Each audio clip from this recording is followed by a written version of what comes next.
Welcome back to Tirupati vlog series day 3. నిన్న అత్తమ్మ వాళ్ళు దర్శనం చేసుకొని వచ్చాక మళ్ళీ రూమ్కి వచ్చి ఇంకా రెస్ట్ తీసుకున్నాం అనమాట. మళ్ళీ నెక్స్ట్ డే మార్నింగ్ వాళ్ళకి ఆల్రెడీ దర్శనం అయిపోయింది కదా, సరే అని చెప్పి ఇంకా మరుసటి రోజు మాకు ఈవినింగ్ 7కి దర్శనం ఇచ్చారు. అందుకని సరే చూద్దాం, ముందుగా వెళ్తే పంపిస్తారేమో, కొంచెం హెల్త్ కూడా అప్సెట్లా ఉంది, రిక్వెస్ట్ చేద్దాము అన్నట్టుగా అనుకొని మార్నింగే లేచి రెడీ అయిపోయి ఫస్ట్ అయితే వకులామాత టెంపుల్కి అయితే వెళ్ళాము. తిరుపతి నుంచి ఒక 8 కిలోమీటర్స్ ఉంటుంది ఇది Vakulamatha temple. So first morning Vakulamatha టెంపుల్కి అయితే వెళ్ళిపోయామన్నమాట.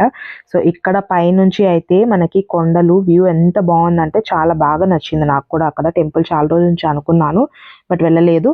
ఫైనల్గా అయితే ఈరోజు టైం దొరికిందనమాట వకులామాత టెంపుల్కి వెళ్ళడానికి. ఇంకా లోపలికి వెళ్ళి దర్శనం చేసుకొని అందరము అత్తమ్మ వాళ్ళు కూడా బయటకు వచ్చేసామన్నమాట. బ్రేక్ఫాస్ట్ చేసి ఇంకా అక్కడ నుంచి మళ్ళీ మేము అల్పిరికి వెళ్ళిపోయాము. అల్పిరికి వెళ్ళి ఇంకా కార్ పార్క్ చేసేసి మళ్ళీ బస్సు ఎక్కడానికి వెళ్ళామన్నమాట. Full summer, hot summer start అయింది కదా, సో కాళ్ళు బాగా ఇదైపోయాయి అనమాట ఎండకి.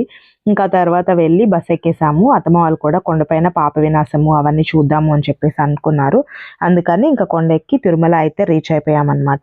సో తిరుమల రీచ్ అవ్వగానే ఇంకా వాళ్ళకి అక్కడ ప్యాకేజ్ ఉంటుంది కదా జీప్, అలా వాళ్ళతో మాట్లాడి వాళ్ళనైతే ఆ ట్రిప్కి ఒక 6-7 ప్లేసెస్ చూపిస్తారు, ఆ ట్రిప్కి అయితే పంపించేసాము.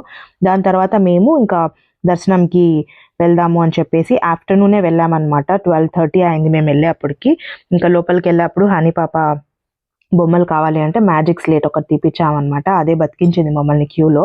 యాక్చువల్లీ అలో చేస్తారో చేయరో, ఈవినింగ్ 7కి కదా మాకు దర్శనం అనుకున్నాము, బట్ స్టిల్ ఆ దేవుడి దయ వల్ల అలో చేశారనమాట. మధ్యాహ్నం 12:30 1 o'clockకి మేము క్యూ లైన్లోకి వెళ్ళిపోయామన్నమాట. నా లైఫ్లో ఫస్ట్ టైం ఇంత ఫ్రీగా దర్శనం చేసుకోవడం నేను. లగేజ్ కౌంటర్ దగ్గర ఫోన్ పెట్టేసి దర్శనానికి అయితే వెళ్ళిపోయాము. మేము ఎంతసేపట్లో బయట వచ్చామనేది నెక్స్ట్ పార్ట్లో అప్డేట్ చేస్తాను. Stay tune for the next part.